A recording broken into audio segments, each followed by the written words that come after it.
We can go ahead and get started. I'd like to call to order the Incarceration Prevention and Reduction Task Force Steering Committee for September 9th, 2021. It is 11 a.m. and we are meeting virtually. Before we start, I'd like to read this land acknowledgement.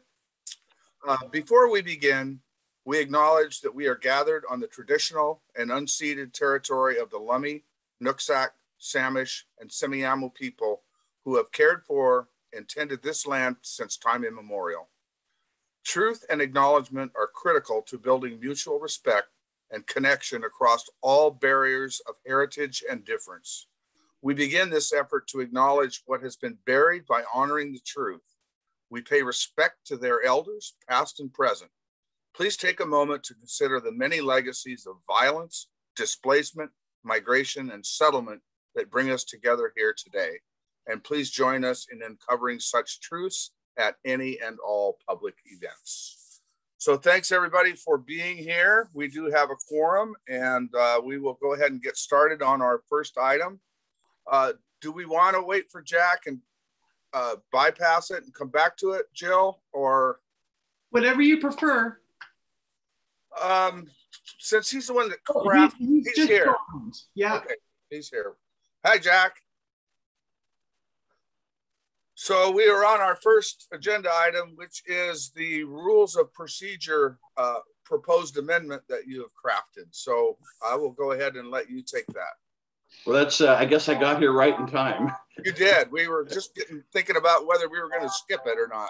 All right. No, I apologize for being a couple minutes late. And No of course, problem. the phones start ringing. And anyway, the problem with doing these meetings remotely is life happens around us when we're at home in ways they don't if we show up at the courthouse.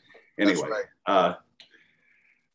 So I had I think last time we had close to consensus on this. Arlene had some questions. She and I spoke afterwards.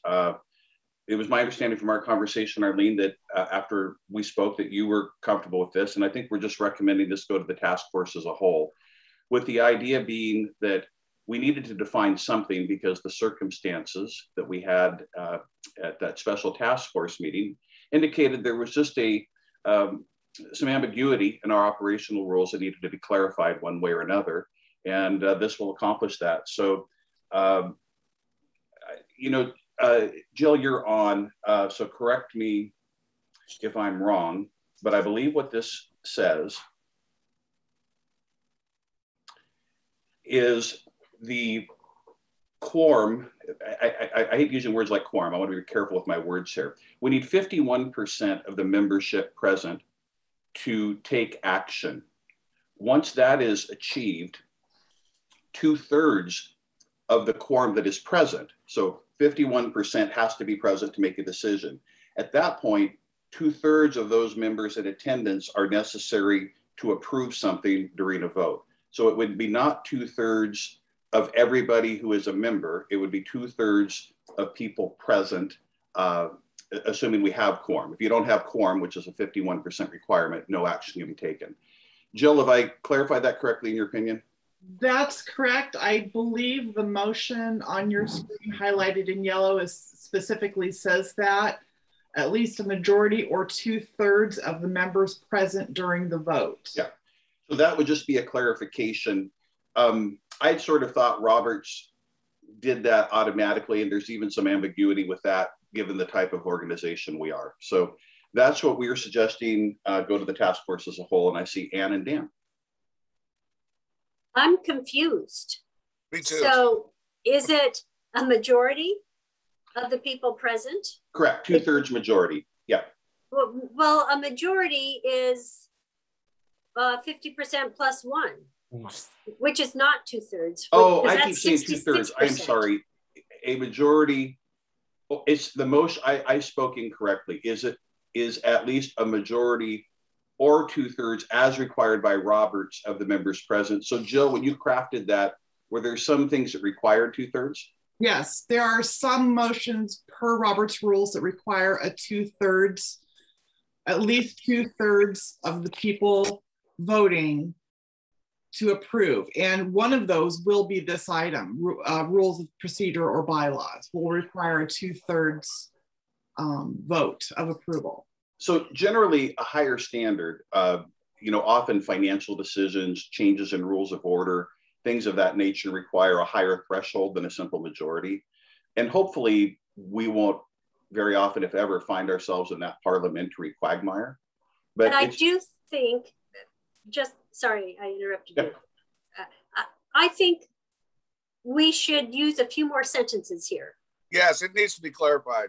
So that we're clear about what would require 2/3 and what requires a simple majority.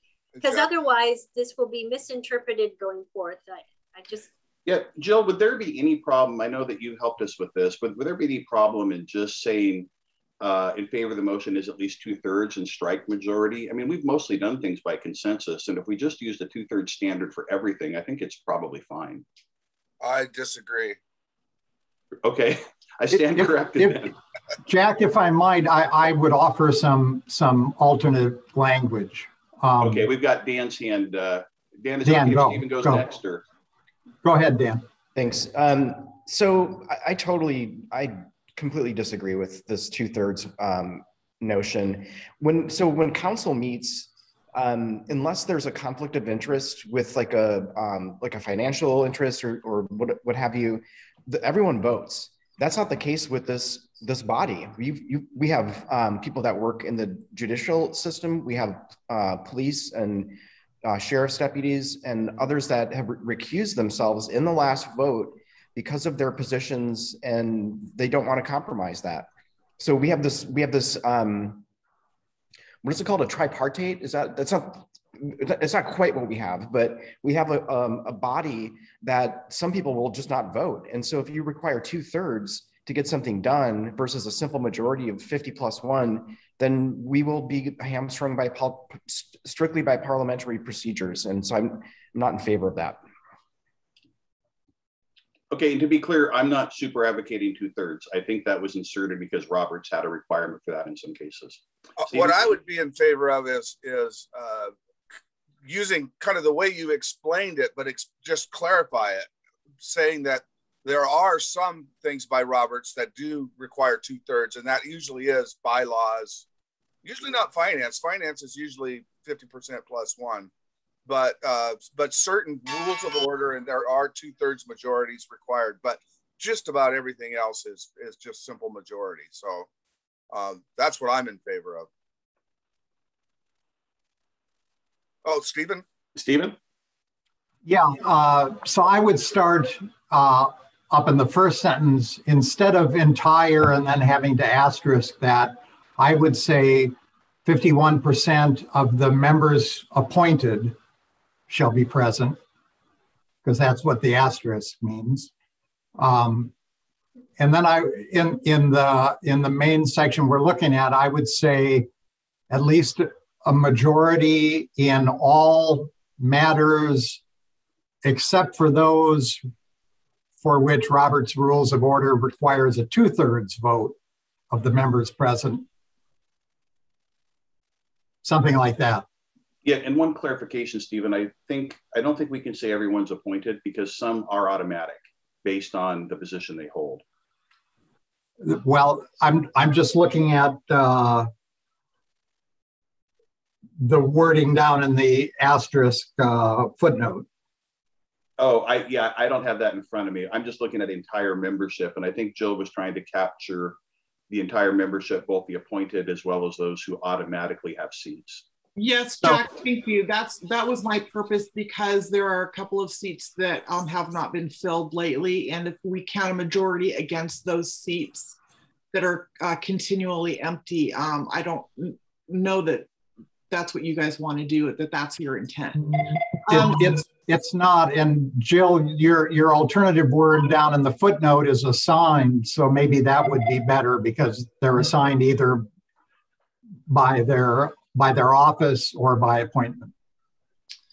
I can finesse that, absolutely. One wording, Stephen, I think you suggested a good alternative. Something like, let's see if I can do this off the top of my head here. Motions shall be approved if the number of votes in favor of the motion is at least a majority of the members present during the vote, comma, or 2/3 if required by Robert's Rules of Order. Does anyone object to that? Does that sound better? So maybe, Jill, we can revisit this. I know you're doing other things as well, but if you could type that so everybody could see it, because I think the goal today is to get this off our plate. And I see Ann's hand up. Yeah, I'm going to be proverbially confused. So I don't understand the entire membership, appointed or designated or whatever. What I'm assuming that it's just the membership, right? So however they got to the table, we're talking about a simple majority of the members present, and that the quorum is the majority of members. And I guess the only question I would want to clarify is if there are vacant positions, is that factored in to a quorum, which at least we don't operate that way. If there are 10 on a board and 2 positions are not filled, we assume we have 8 members and therefore need 5 for a quorum. And so I'm just trying to get clarification. Can you see the footnote, Ann? Because I think it clarifies that. It specifically talks about not including vacant. Okay, yeah, but is that the, all right, I get that part then. That's helpful. I didn't understand the discussion about appointed and assigned, but we don't care is the short answer. Yeah, I think Ann's point is a good one, actually, for simplicity's sake, because if we haven't filled a position, we don't have a member, we have a slot. But a majority of the members is a majority of those people who have a seat at the table. And I guess I'm a little confused because to me that footnote clarifies that. For the quorum, I think this does for the quorum. Okay. And I think up above, I'm sorry, do we, okay. Shall be approved if the number of votes in favor of the motion. Yeah, I think that's fine too, because that indicates a vote comes from somebody who's at the meeting. So for the purposes of that part, are we all okay with the definition, the entire with the asterisk below clarifying what entire is? Does anyone have a concern with that? Okay. So I think we're just back to. Yeah, Jack, like, I'm sorry. I don't see any reason to have all the rigmarole of an asterisk and then having to refer down to the bottom of the page. I think we can say that clearly. So you'd like to just see the entire number of people currently appointed or assigned to the group, not including vacant positions, inserted in there, correct? Yeah, I think that's what Stephen's saying, right? Okay. Yes. Yeah. Sure. I don't think anybody object to that. It makes sense to me. I think that will make for a really long sentence. Can I just move the asterisk language up to be a second sentence in that first? Oh, right. It would be a second sentence in that section.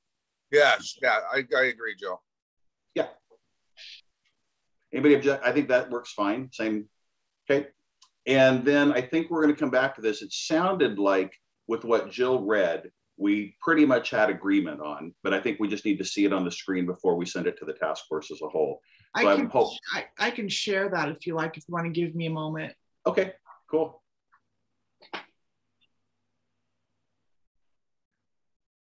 Now, we wouldn't be much of a committee if we didn't get caught up in our dust sometimes.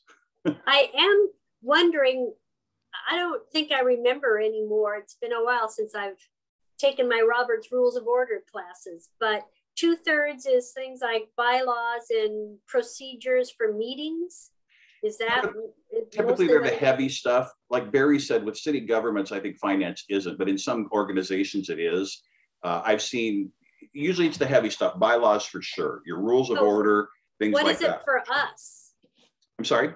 What is it for us? Because we talk financially. I mean, not the finances of the supporting the steering committee, but we talk money all the time. So I just don't, I think somewhere we have to list what that entails. Well, otherwise, again, I just don't know how we stay on track and all understand the same thing at the same time. I think the problem, man, I'm not going to go grab my Roberts book, but it's 400 pages. And there's all these, and that's why they have parliamentarians. So I don't think, I mean, at most you could do something like, for example, rules of order. The reality is, if somebody really wants to parse this out, you can get Robert's Rules of Order online or get the book and look it up. But when I look at the history of the task force, in 6 years, we've only had one decision at all that even was remotely affected by parliamentary process. So I don't think this will be a big issue for this task force. So we will rely on county staff, meaning Jill in this or whoever, to be the parliamentarian? I would think that, so that are the co-chairs. And I think, you know, if I knew there was a decision coming up, like a rule of order change, I think Stephen and I would look at it. But I suspect, again, looking at our decisions, 98% have been unanimous, or the only exception is as pointed out by Barry, you have some very legitimate people abstaining for reasons of the positions they hold. But with that exception, we've had very few decisions that weren't well above a 2/3.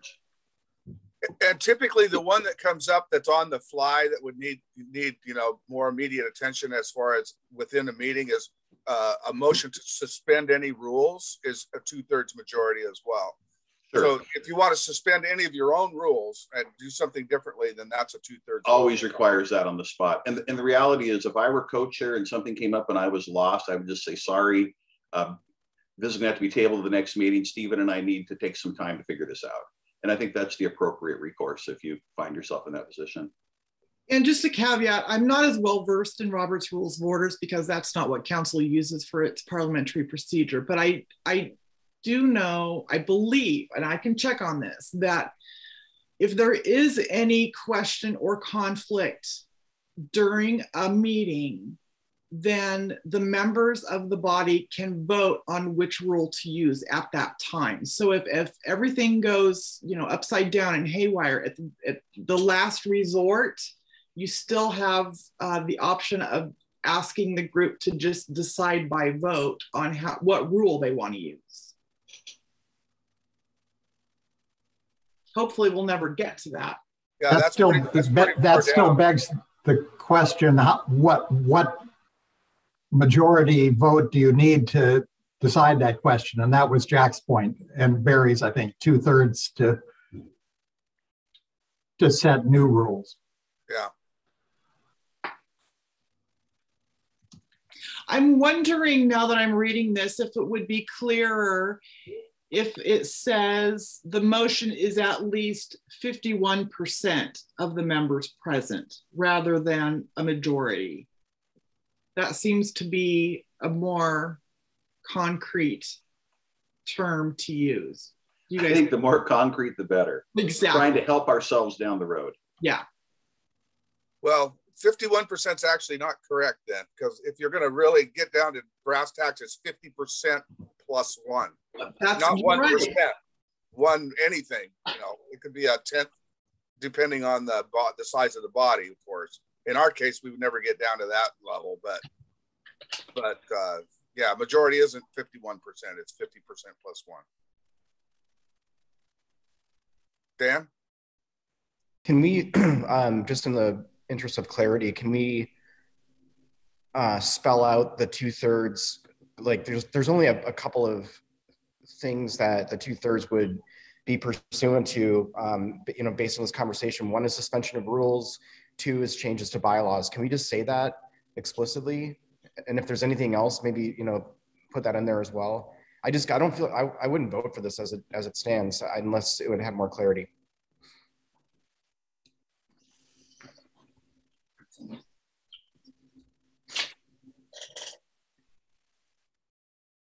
Well, I think you're asking me that question. Obviously, we can do anything we want, but Dan, I don't know what clarity to give you. Because if you're going to use Robert's Rules of Order, what you typically do is refer back. We can give examples of things, But to give an exhaustive list of everything that requires 2/3, we'd have to do some research and probably do a whole appendix to this document. So isn't it just the two items, the suspension of rules and bylaws that require the 2/3, or you're saying that it's more? If you're really into, I can pull out some of my parliamentary stuff, but I've got it right here. okay. So do I. 2/3 that A, suspends or modifies a rule of order previously adopted. B, prevents the introduction of a question for consideration. C, closes, limits, or extends the limits of debate. D, closes nominations or the polls, or otherwise limits the freedom of nominating or voting. Or E, takes away membership or office. So it looks like there's 5. There's 5 reasons. So the one you read is calling the question, right? I think isn't usually a motion to reconsider too, and it has to be from somebody. I mean, all I'm saying is you can get it. I need to pull up my charts, but there's a fair number of things. I can show you a short form Roberts with about 30 things, about half or 2/3. Some are simple, and that's the issue I think we're running into. So you're I'd have to research it further. I'm just looking at this one section in Roberts that says it's specific to 2/3. Sure. Well, what Roberts does allow you to do, though, is change those rules. I mean, I believe we could, it's my opinion, we could establish rules of order that limited 2/3 to whatever we wanted. So, for example, changing our bylaws or suspending our rules, I think could be the only 2 things. But, and listen, the only reason it said Roberts is when we set it up, I wrote it and that's what I knew. I don't even care if we switch to a different system. I really have no super strong opinion what direction we go, but I think we need clarity, because when Mayor Courthouse, I think rightfully brought up his concerns about how things were handled, we didn't have, Stephen and I didn't have an appropriate response that was really solid. And I think that's all we're trying to accomplish here. So. Yeah, Jack, I'm looking at this table inside Robert's Rules of Orders, and it really is only those 5 things. Okay, then I'm fine if we attach that table and just say these are the things that require 2/3, as we just attach it or list them. I don't have any problem with it. Is that okay with everybody? Does that sound like a logical approach? Attach the table that specifically calls out what takes 2/3? You know what? I'm going to retract my statement. It looks like there's a few more things here. I was pretty sure there were more than 5, but I Yeah, they're pretty obscure motions though. So they're very obscure. Yeah, I mean, if somebody pulls those out, you need a, I mean, I've been involved in groups chairing and we had to have a parliamentarian because that's just the nature of it. Stephen.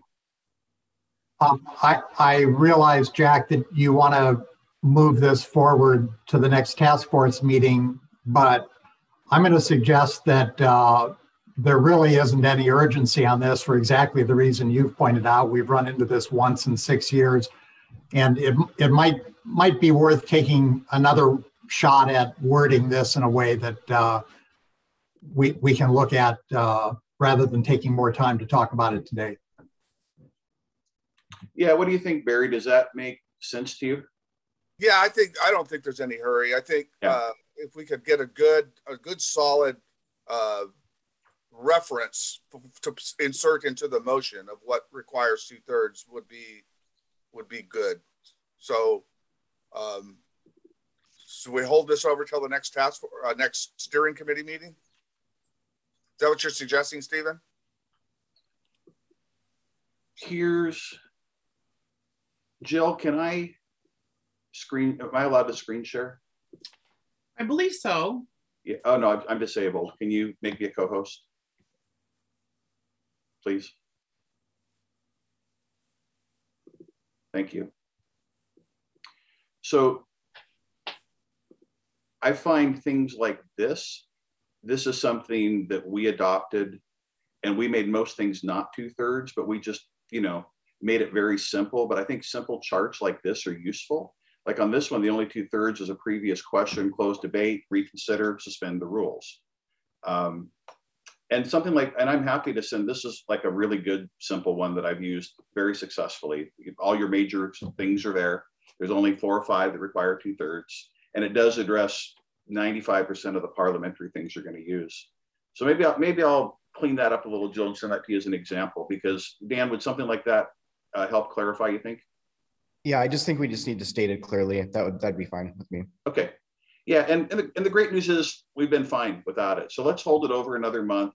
Jill, I'm going to send you this Robert short form little thing. I'll remove the identifiers on it from where it's from, and maybe we can go with that and revisit this again. But at least we've got a path. We just got to get the language now. There you go. All right. Okay, we'll do that. We'll take that up next time. Thanks, guys. Thanks, everyone, for your patience. I know these topics are just drive people crazy. They drive me crazy. So thank you for your patience. Procedural stuff is always fun. Okay, so next up is next steps for the index committee and data development. And I guess, Caleb, I'm really glad you're here today. So maybe you can give us an update from your perspective where we're at. Yeah, sorry, I have had some health concerns and have been out for months off and on. So we initially were looking at sort of some discussion at this level for direction of travel for index, what next steps were going to be. And then as we saw, some sort of coming down the line, and this is going back to June, we saw coming down the line, these initiatives coming out of the House bill from the state level, having, fairly broad impacts on law enforcement activity and, throughout the court system, we were expecting some a known amount of change. And so we're trying to either get ahead of that or be receptive to the idea that we want to try and understand what those issues were. And so we kind of had to take a step back from index point of view and say, where do we see ourselves going? And so at this point, we've canceled the index committee meetings for the remainder of the year to try and see if some of those impacts can be sort of reviewed and understood from a data analysis perspective. We had spoken earlier on about the need to sort of step back and look at higher level of granularity in data and what data might be available across the criminal justice system rather than focusing narrowly on what's available in the sheriff's office databases. So there are some things that we were trying to work out at that level as well. And again, so mea culpa, I haven't been thoroughly engaged for months on those kind of topics, but that's the 30-second version of where index has been.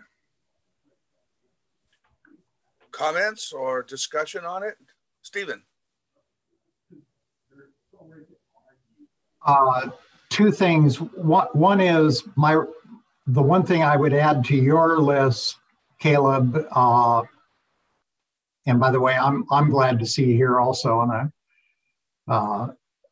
was that it seemed as if we needed to bump some of this work at least up a level so that more decision makers in different stakeholder agencies were involved and could actually implement some sharing, because there wasn't, I think I recall you reporting a lot of agencies weren't actually sharing information, there didn't seem to be the authority behind the kind of data sharing we were hoping for. So that's number one. The second thing I hope we can talk about a moment today is we have Dr. Alexis Harris coming to the September meeting, and she's going to be talking to us about data. So it would be helpful if we had some relevant questions from our experience that we could put in front of her to get any guidance that she might give us during that time that we had her. Okay. And in response to your first point, you're absolutely correct. As I probably didn't do the best job of explaining it, but we are dealing with data specifically from the sheriff's office, but there's more data available or should be available to sort of mine and react to across the criminal justice system. Things like, you know, when somebody is cited and released, there's a law enforcement contact. Pretty much anywhere in Whatcom County, the index committee isn't aware of that contact. And it's difficult to say, okay, well, here's the number of people who've been diverted from full incarceration if we don't have a handle on what that number actually is. Similarly, people who are diverted to, you know, services like mental health or other diversion services, that data is not captured and is not something that we can get our hands on. And if, you know, prosecutors' offices or the courts were submitting information to a larger database or a larger data set that can be mined in for a bit more real-time data, it would be easier or certainly beneficial to the decision makers to make more informed decisions based on what's actually happening in our community. Again, this is just me, you know, sort of on a soapbox. I think that we do a really good job of diverting people from jail, but we don't really know because we haven't been able to get a good grasp on that data set. And certainly Index was intended to get that handle, but I fall short as an Index committee chair saying, you know, all of you members of the criminal justice system at large need to start reporting data in a way that's consumable and usable. So some of that is simply the facts are we don't have data in some circumstances that's consumable. For example, there's a lot of information that's simply on paper. It requires a lot more work than just to simply say, let's pull that data set. So again, that's number one. Number two, again, I've been really out a lot. Can you give me a quick, like, when is this happening with the doctor that you mentioned coming and what the expectation is for that? Yeah, Stephen, could you or Jack answer that one? Yeah, Jack, chime in as you wish, and Jill too, because Jill's had the direct communication. But Dr. Alexis Harris is a professor of sociology at UW. She's done a lot about criminal justice data systems. She's looked at some data on racial disparities in legal financial obligations is the specific area she's had the most visibility in the last year or two, but she knows about compiling data across systems. She's done research in existing criminal justice data. So I think we wanted her to talk not about LFOs particularly, but more about how she's gone about navigating the siloing of data and suggesting how we can tackle that problem here locally. Jill, does that sound right to you? Yes, and Caleb, I just forwarded the email from Dr. Harris so you can see our email conversation. So I want to throw in a little piece of that information on at least on the diversion side and like the Crisis Stabilization Center. Stephen and I and Jack and Representative Alex Rammel met with Roger Goodman, who is the chair of the Public Safety Committee for the House in Olympia. And we met with him about a month ago. And the one thing that we were considering with him was there was a thought of having the Crisis Stabilization Center be a pilot program for the state. And they would look at the operations and the success and kind of how we did it. But the other thing was around data, and it was around data regarding that piece that Caleb just spoke about of who's diverted, how they get diverted, and those types of information. So we left that meeting with kind of an agreement that there's a lot of work to be done, and the state could become a partner in that, whether it be funding or other resources. So I want to just throw that out on the table, just so you know that there's been a conversation with Mr. Goodman about renewing that effort of having a pilot program through the Whatcom County Crisis Stabilization Center as a state model. So I don't know how that's something we put together. It's kind of a big chunk of work, I think. But anyway, we have that offer from the state. We got a lot of hands up. Let's go to Ann. I'm thinking it might be a good time to kind of regroup. And my concern, Caleb, is that you've got a full-time job and there's a lot of work to do here. So one of my thoughts is, do we want to hire somebody short-term to put together a template for how we go about gathering data? What's the priority information we need, et cetera? The second thing I would say is that we actually have a software system that we are using in Grace, and then we incorporated LEAD in that we've also now included EMS in that and are working with law enforcement to get that going too. So we will have a system where it won't be paper, but you'll be able to pull out data, and we have a data analyst that works with us on this who could provide some of that information in terms of who has been diverted from arrest and who has been diverted from incarceration. So just wanted to say those two things.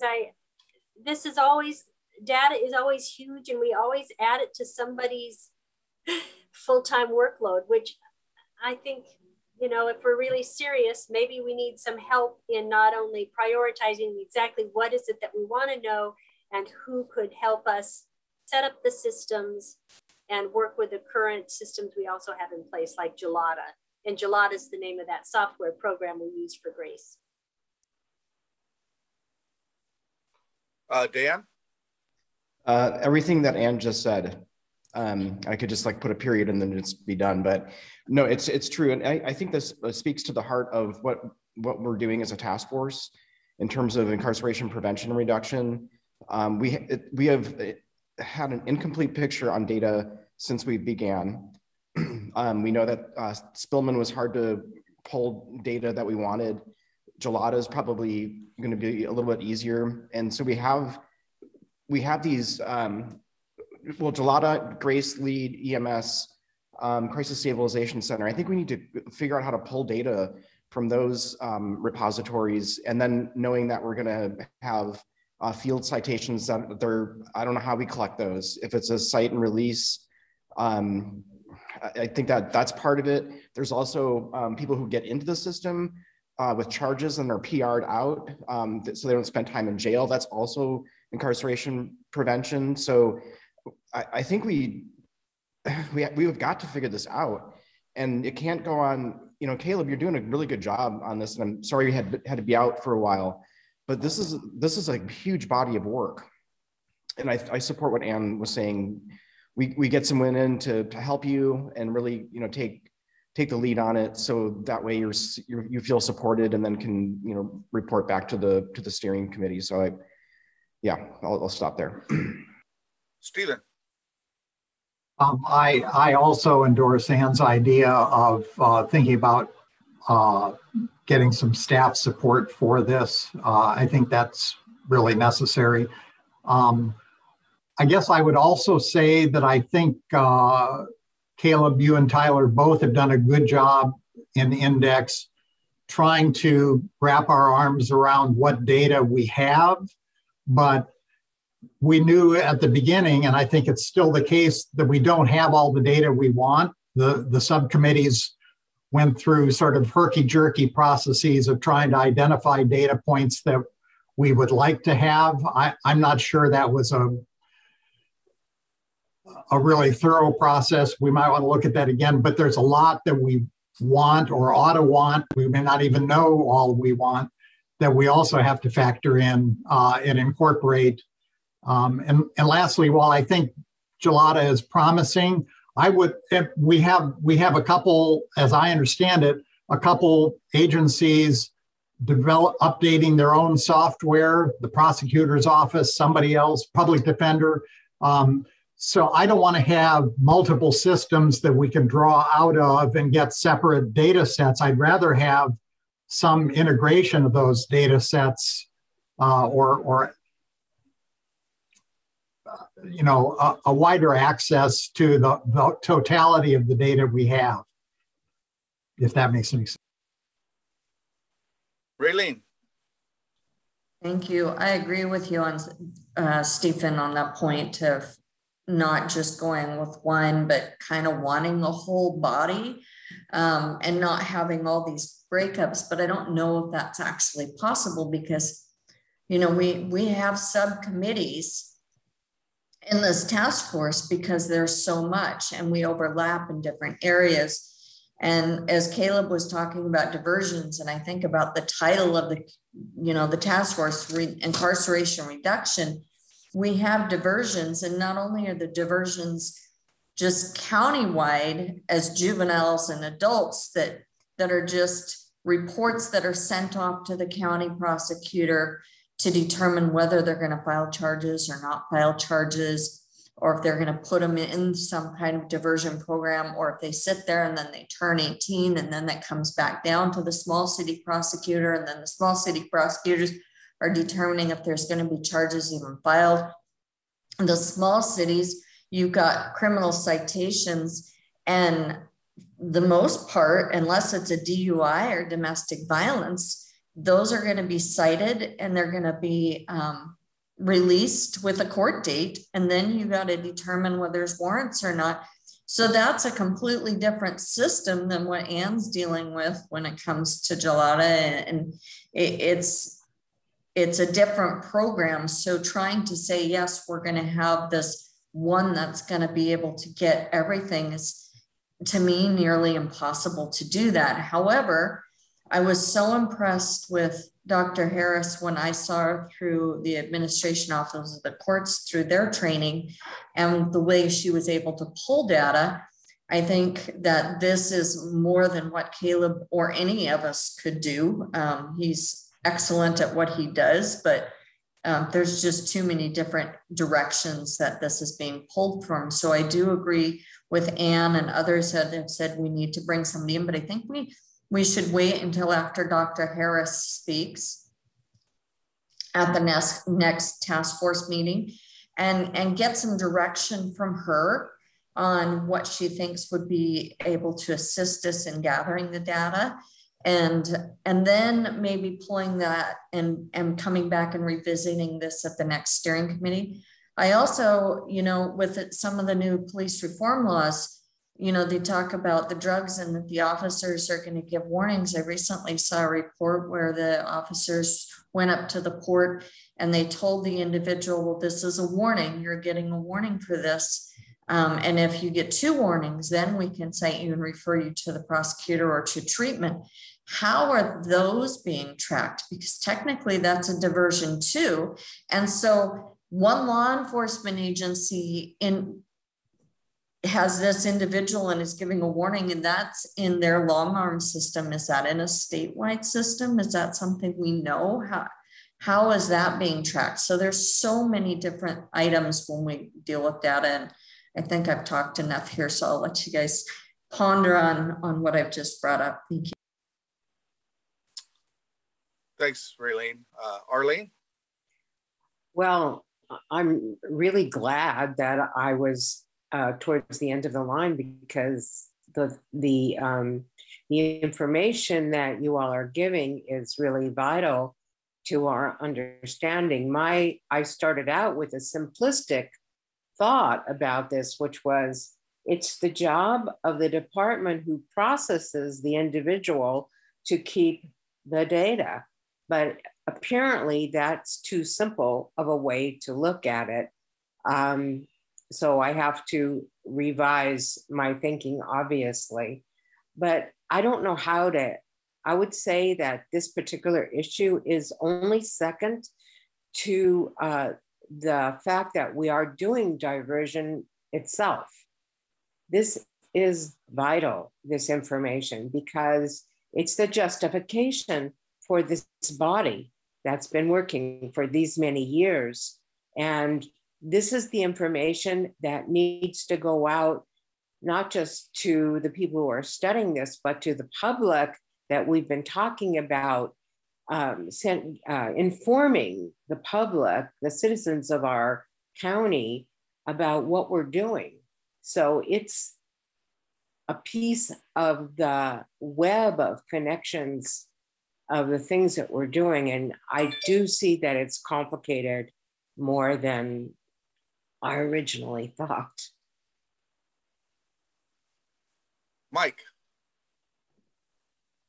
Arlene, that was really well said. I agree with all the other comments as well. And I really appreciate your comment / suggestion that maybe we make a recommendation. I don't know what it would look like to have a data analyst kind of do that. And Caleb really acknowledged trying to do things on top of a full-time job, and then you come to a very busy committee. I would also just offer, there's been questions about what does a racial equity toolkit mean? What did adopting the GARE toolkit mean? What does it mean for Whatcom County to be joining GARE? And first, I celebrate that decision. But I would underscore that what we're doing right now, this conversation, data is transparency. And being able to report on who is benefiting from our incarceration reduction is part of the transparency that I think we seek to rebuild trust with those in our community. And this can be a powerful tool. Not having it will be seen probably not in great ways. And it'll be seen as, well, this is just another example of how we don't know or how we can't get our stuff together. So I would just underscore that I think the very conversation is implementing the toolkit. Stephen, you adroitly brought up that we really didn't give concrete examples from our subcommittees. We'd be happy in the behavioral health subcommittee, I believe, Dan, to have that topic again.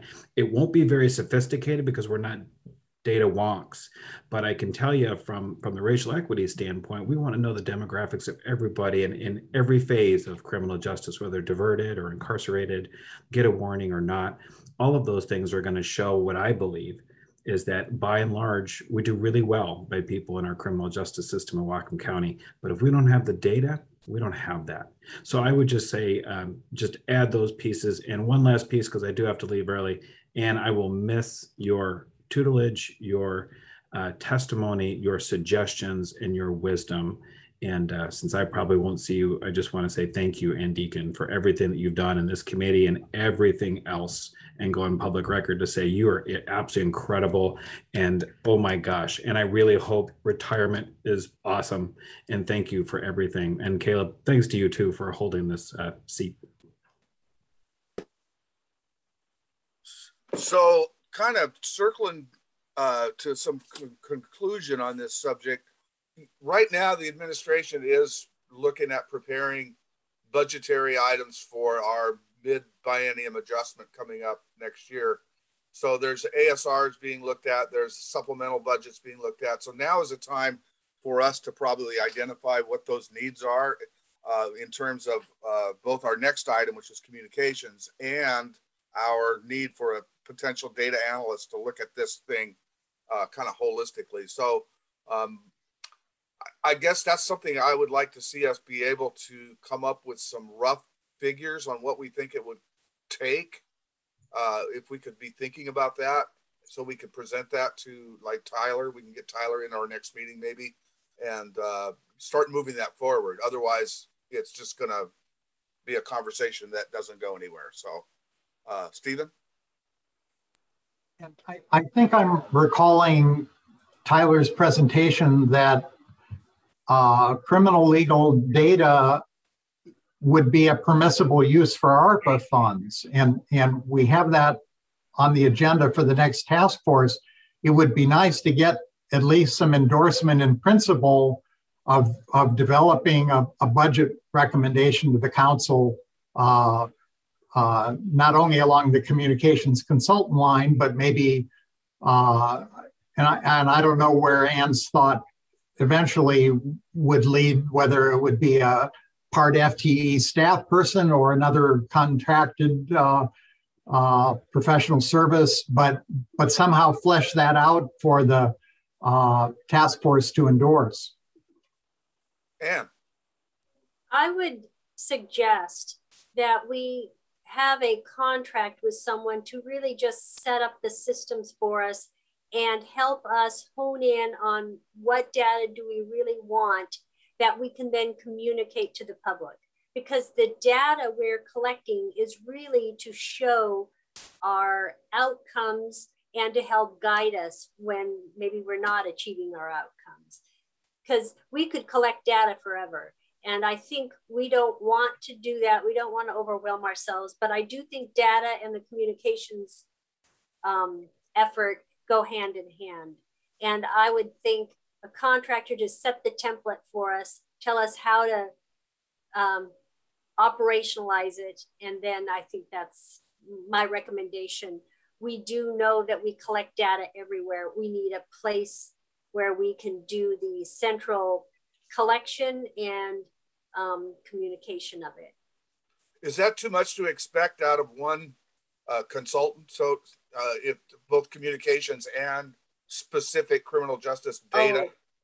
I believe it's two separate contracts. Yes. However, I think the communications consultant would certainly be able to help us focus in on what is it the public wants to know. Because we could, you know, overwhelm the public with data forever, but what is they really want to know? Raylene? Yeah, my question is for Caleb. If we go out and we get a consultant to get all of this data, I know just from gathering data on my own, I have to be very careful on what I can and can't release from my area. And I've worked with AOC on gathering data.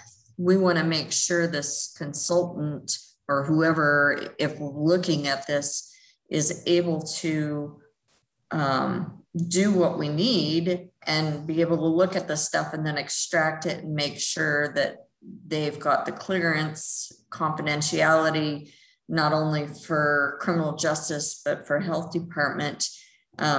Caleb, do you have any idea on what the requirements would be from the criminal justice field to make sure that whoever we had as a consultant would be able to gather that data without having any issues or restrictions to get the information due to the sensitivity of some of the information?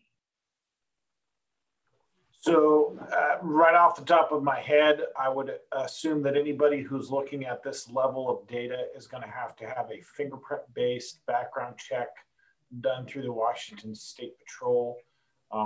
That's pretty low level, or I guess the simplest way to put it. There may be other restrictions, but that would be the first thing that would have to happen in order for anybody to have access to that information. There may be other requirements in terms of criminal justice information systems certification or familiarization training. So those are a couple things that come off the top of my head. May I take a moment, Barry, to respond to a couple of other things? So sure, go ahead. First of all, I appreciate all the support, echoed in your comments. I definitely understand that the ask here is bigger than what I'm able to accomplish with my other duties and things like that. But I would absolutely welcome assistance, and I'm willing to work with a consultant, contractor, what have you, to come up with a direction of travel. I'm willing to dedicate some time to that, because what I really want to see happen is I want to see us as a community be able to celebrate some successes. I know we've had some. I know we can all individually point back and say, this was a success, but it's hard when, I think it was Ann was that we don't know some of the key points in terms of the successes. I can tell you that we're winning on the diversion front, but it doesn't mean much unless we could say this number of people over this period of time have done these, so there's so much I think we could really celebrate if we were able to sit down and go, these are some of the things we could definitely see or win. And in terms of contracts, and I don't know this, but I have to believe that we're not the only community who's been in this position. And I have to also believe, and maybe Dr. Harris is the right person, but somebody else has dealt with this before and been down this road before and can say, these are some things that work really well for us, or these are some things that I would avoid like the plague. And so as much as we don't have to reinvent the wheel on this process, it would be really beneficial to me if we could find somebody who's kind of been down there that road before. Yeah, you're right about other jurisdictions. I mean, when Ann and I and Dan have talked to folks across the country that are working on, you know, criminal justice reform projects, data always seems to be one thing we all have in common that we need to have a better understanding of. So good observation. Ann? I think I may have been unclear. I think this is a two-step process. My recommendation, take it for what it is to hire somebody who can look at all the current data collection systems we have in place, whether it's paper or software, and to design or create that template of how we would collect the information and what information we collect. You know, what we do with it, and if we have an ongoing data analyst, or maybe we don't even need one because maybe we have staff capabilities once we know. It's just, we need help setting up the system. That would be my recommendation. And I think that has to be a first step. Dan? There was a gentleman that we met in San Francisco, Houston, or it was something like that. James Austin. Austin, not Yeah. Houston. It was City of Texas. Could we hire him to kind of guide us a little bit in terms of how to, like, the how parts of this, and then bring somebody on to actually do the work? I mean, Well, Tyler and I were actually in conversation with him a couple years ago before COVID, and we had expressed an interest in having him come out and do some analysis on what we're doing data-wise. So I don't know what he's doing now. We haven't talked to him. I know he does all kinds of projects. He does needs assessments and data assessments. So maybe that's worth another phone call to find out what his availability is and pricing and so on. Hey, there's Clara. Hi, Clara. So I apologize. I do need to leave early, but I just wanted to bring on this little person. And this wave is for Ann Deacon and Mazel Tov and celebration. And look, mommy even does little pigtails. So thank you all for the discussion. I'm sorry I have to leave early. See you, Mike. See you, Clara. Thank you, Mike. We can't be mad at you with that kind of exit, Mike. So. Right?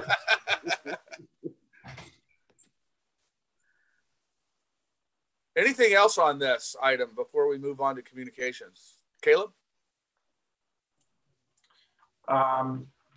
Yeah, sorry.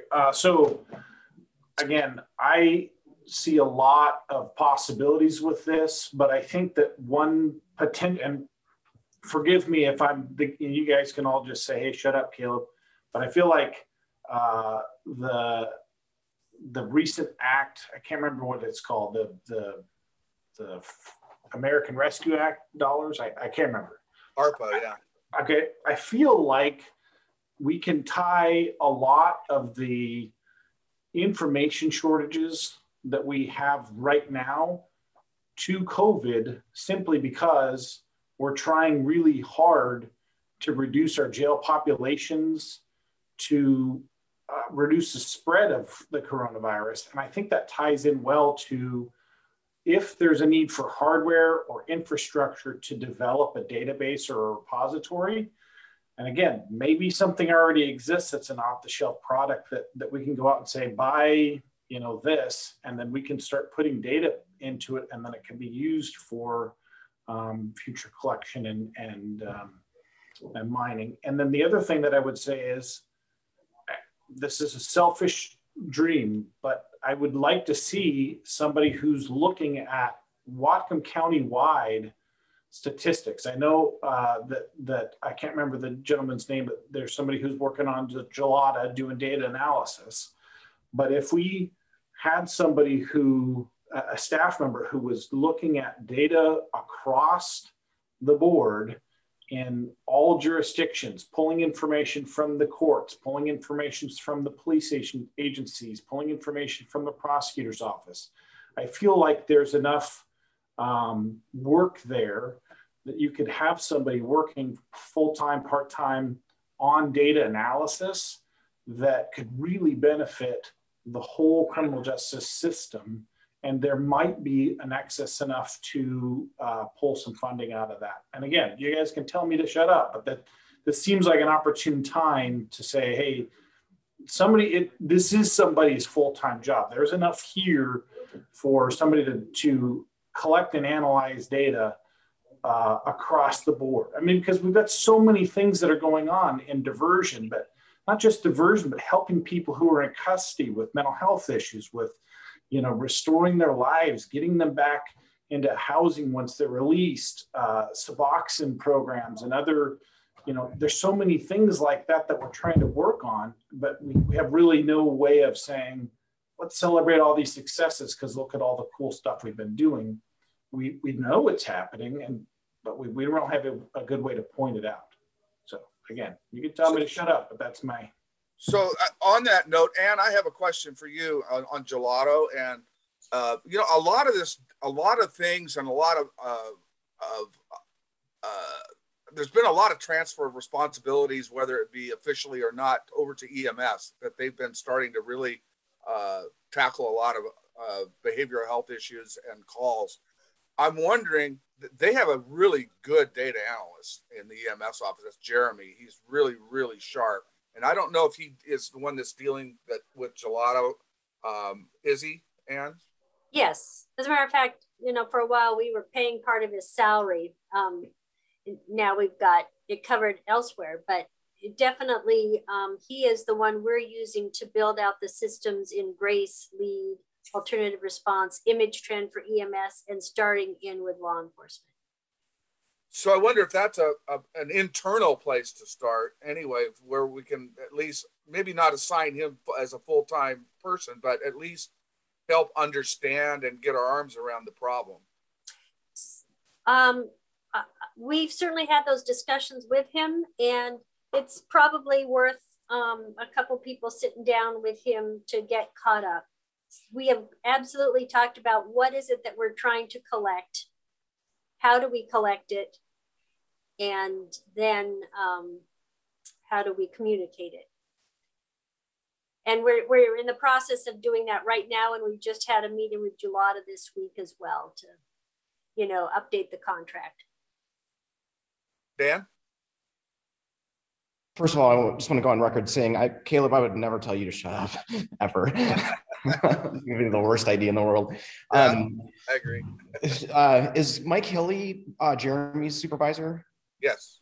Could we just, I mean, I was getting ready to make a motion to make a recommendation for ARPA funds, but I think that this is a better direction since we have this already. And Jeremy did a lot of the data analysis for the ART, for the alternate response team for behavioral health, and he was just so good. I'm wondering if we could just maybe ask Mike, could Jeremy, you know, lend his skills to what we're talking about here, and we start there and see what happens. And if that doesn't work out, maybe we then go to ARPA, or we, you know, ask the executive to include a line item in the midterm budget. Could we just, do we need a motion to ask Mike to do that? I'm going to step in. No, in fact, Jeremy has been before, I think it was the Legal and Justice Council, or Legal and Justice Committee. And Mike Hilly has been very generous in indicating to me, at least, that we can ask for his help and Jeremy's help answer some of these questions whenever we need to. So I think the door is open to that. Okay, so my question is, who is going to do that, and who is going to articulate the what we're looking for here? I talk to him regularly. I can certainly do that. But I still think, just timing wise, and Barry, you can correct me, but just in terms of the budget, I still think at the September meeting, we should at least do a provisional motion to use or to hire a person to help set up systems. Okay. And then if you don't need to, you don't need to, but because the next meeting after that isn't until November, and gets pretty close to budget time. So I've got it on my list to discuss with Tyler tomorrow. I have a meeting with Tyler, and I can get that probably and start the discussion with, at least with the administration, and maybe we could bring something back to the task force meeting. Stephen, what do you think about that? How we might weave that into our next task force meeting? Yeah, maybe it's part and parcel of the segment that Dr. Harris is presenting at. And I agree with Ann. It would be nice to have some affirmative thumbs up from the task force to move forward as far as we can with this. Obviously, we're not going to have a dollar figure attached to it or a scope of work for a consultant contract, but just endorsing the principle of seeking this kind of assistance and the financial need that underlies that would be useful to have at the meeting. Okay. Jack, are you still on? What, you have some thoughts on that? Jack left. Okay. Yeah. Anybody else have any thoughts on that? Well, since we're kind of almost knee deep into communications now anyway, let's go ahead and move into that and how we want to proceed with that. And I think that's, you know, a lot of the same lines as what we're talking about with data is just we got to get it funded. So that'll be on my list with Tyler as well. So we have some sort of RFP to, let me read this. Yeah. So the latest iteration of the scope of work is in your packet. I'm not going to go through it. Hopefully you've all had a chance to take a look at it, and I would just like some feedback if there's any gross errors or anything major that needs to be changed. The only thing left to identify in the scope of work is the number of key messages that we want a contractor to tackle. And at the last meeting, you as the steering committee directed me to ask that question of the committee. So I just wanted to remind the committee chairs that at next week's joint legal and justice and behavioral health meeting, that question is on the agenda. So there's the context for that.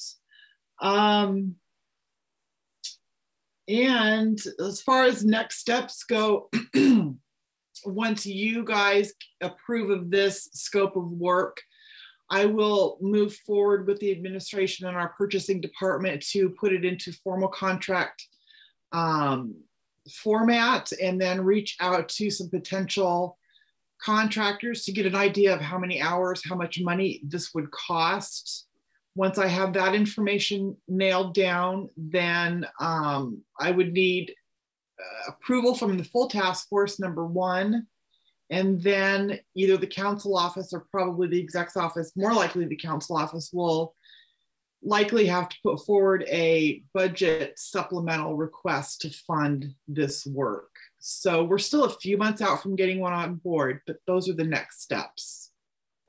Okay, so it sounds like today what we're looking for is just this steering committee's analysis of this scope of work and pointing out anything we think needs to be corrected, fixed, blah, blah, blah, right? Exactly. And hopefully we can narrow our suggestions to the major problems. This has been before you guys, I think, 3 or 4 times now. So I'd really love to move forward. Yeah. Okay. What's everybody think? Has anybody got any thoughts? I'm a thumbs up too, Joe. I like it. As far as the 2 to 4 issues, is that what I read just a second ago? Oh, 3 or 4 task force initiatives. Is that something that we're just going to decide as we get into the project? That's the question that I'm taking to the committees per your direction at the last meeting. Okay. Jill, on the things that are coming to the committees, are we looking for things that we've done in the past or things that we want to do in the future? According to your discussion last meeting, both. So either one. I'm assuming one of those items will just be the new crisis stabilization center. And then the rest is, I mean, well, it's all really up to you guys, so. Sounds like we need to take some time to put this information together and write it up in a way that we would like it to be communicated.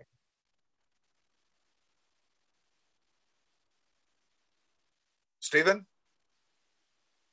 I'm looking at this again, the structure of this, the bottom of packet page 3 would have the consultant we hire meet with us to decide those 3 or 4 core issues. So as far as this scope of work, the number of thumbs up I saw, it looks like we're comfortable with this, Jill, and we should go ahead. We can get input from the committees to us as the steering committee to sort through what those 3 or 4 issues are, but that's later down the road. Right. We don't need to decide that or even talk about it right now, as far as I'm concerned. So Jill, is the thumbs up good enough, or would you like us to do a motion? Good enough for me. Thank you. Okay. No exceptions to that, right? Nobody has any big issues? Okay. All right. Barry, yes. I would suggest that, or at least float the idea that we include this draft scope of work in the packet with the steering committee report so that the task force members as a whole know what we've done and where we're headed with this. Okay, sounds good. All right. Our last item here is the review and approve the draft agenda for the next task force meeting. So I have confirmations for attendance for one agenda item, which is Dr. Alexis Harris, and the other agenda item, update on police reform legislation, and the task force will be acting as the Law and Justice Council. Both Representatives Rowell and Shoemake have confirmed that they will attend for those discussions. And my only question is which one of those gets to go first? And then the third or the next agenda item will be the discussion of Heather Flaherty's and the Behavioral Health Committee's letter for expenditures of the ARPA funds. Okay, so Raylene. I would prefer that Alexis Harris goes first. She's a guest speaker. I understand the importance of the other ones, but we did have a pretty lengthy discussion on law and justice reform at the last meeting, and I'm afraid that would bleed into Ms. Harris's presentation. So that's just my 2 cents on who goes first. Stephen?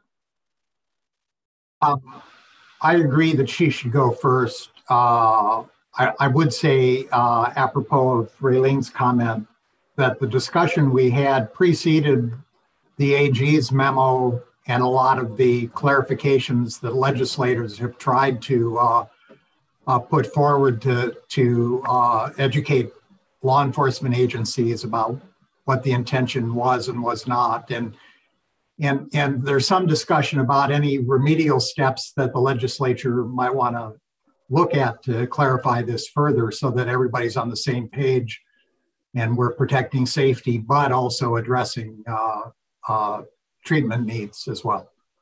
So I don't think the fact that we've had a very early discussion about this impacts the importance of this discussion either. How do we want to structure that conversation at the task force?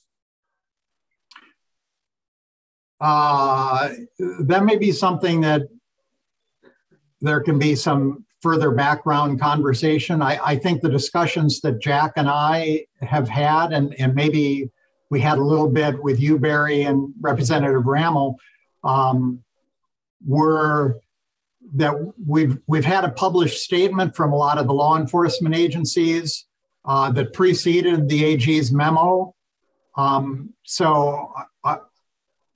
We wanted to hear the legislators' intent. We wanted to hear response from law enforcement to the current state of information, which is somewhat different than their take, cold first look at the legislation, and then maybe have some discussion about how we can come together on approaching this out on the ground in the community. Okay, Dan? Yeah, a lot has transpired since we had that conversation. I've had conversations with Shoemake and Rep Rammel, pardon me, about these about this slate of laws that has come through, and some of us were on a call with both of those reps and Rep Rule. I don't know, maybe it was like 2 weeks ago, where they explained, where they were coming from. And my understanding is that around May 7th, Chief Hewitt from Bellingham Fire said that the call volume went from 60 to 90 calls because they were responding to behavioral health calls, but subsequently those calls have gone down back to around 60. My understanding is that at least in Bellingham, the PD had discussions with their patrol and line folks, and I think got things kind of straightened out a little bit. So what I would want to see for that discussion, I want to make sure that Chief Simon or one of her assigns, DC Almer, would be present, or whoever's appropriate from Bellingham, and then also from Sheriff's Office, whoever could speak to impacts there, whether that is Sheriff Elpo or Under Sheriff Chadwick or whoever the appropriate person is. So Caleb, can you pass that along to your office? Thank you. Jill, can you clarify those invitations and the importance of this discussion also? I'm sorry, say that again? Clarify. Can you send out reminders and clarifications of those invitations? I guess to Sheriff Elpo and Chief Simon, and let them handle them the way they want. Yes, I can let everybody know that's going to be on the agenda. Just as a reminder for you guys, this was discussed at the last meeting, and I think Stephen and you and Jack decided to put boundaries on that conversation. New information only, don't rehash what's already been discussed, and then invite the representatives to provide their background of what was developed. So that's what you guys decided or talked about at the last meeting. So FYI. I think we're going to have to wing this a little bit, but the idea is to move the discussion beyond where we were when everybody was reacting to the immediate news. Yeah. Anything else on this? Okay. Other business? Anything else for the good of the order? Ann? I wanted to talk about the Crisis Stabilization Committee for just a moment.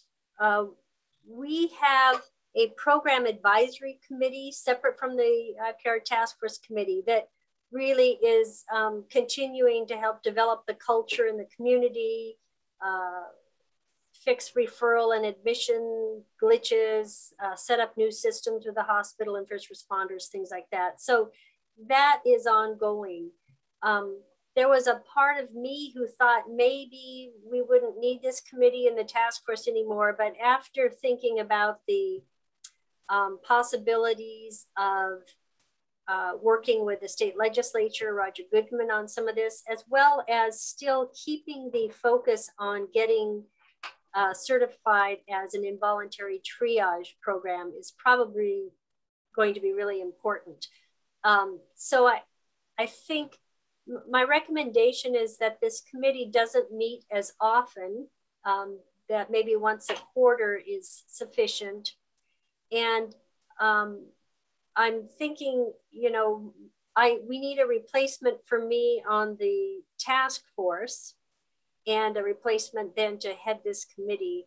And right now, my recommendation is for Perry to take that on, given that he's facilitating that program advisory committee and might be a good fit right now for that position.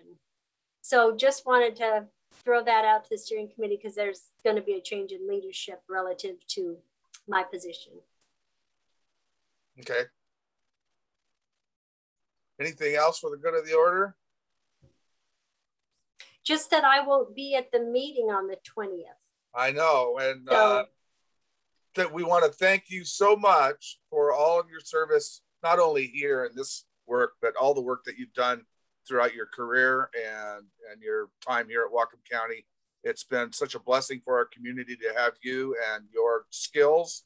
And we're going to miss you very, very much. Well, this has been a fabulous committee to start at the ground level on. And I just think we need to continue to recognize all that we've accomplished. It's hard to remember that sometimes, but it's really important. And it's been great. And there was a part of me that thought, maybe I'll just tune into the meeting on the 20th. And then I thought, you know, I've really got to get myself into retirement mode. You know, I need a little bit of self-care here. Yeah, we've got your phone number, so.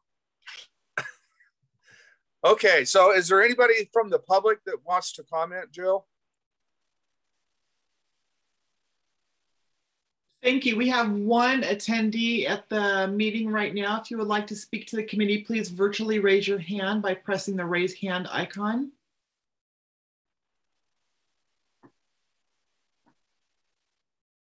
And a hand is not raised. Okay, folks, we will see you at the task force meeting, and we are adjourned.